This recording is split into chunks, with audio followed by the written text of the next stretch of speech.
សូមស្វាគមន៍មកកាន់ Channel លេងច្រើនឈ្នះច្រើនរបស់ Admin ថ្ងៃនេះ Admin មានលេខតម្រុយល្អៗរបស់ឆ្នោតយួនសម្រាប់ចែកជូនពុកម៉ែបងប្អូននៅថ្ងៃទី13 ខែ 11 ឆ្នាំ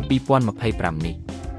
ដូចនេះ Admin មិនចង់ឲ្យចំណាយពេលវេលារបស់ពុកម៉ែបងប្អូនយូរតោះយើងមកតាមដានលេខតម្រុយរបស់យើងទាំងអស់គ្នាសម្រាប់លេខតម្រុយ2លេខមានលេខ41លេខ86សម្រាប់លេខតម្រុយអូស2លេខមានលេខតម្រុយទី1រអូស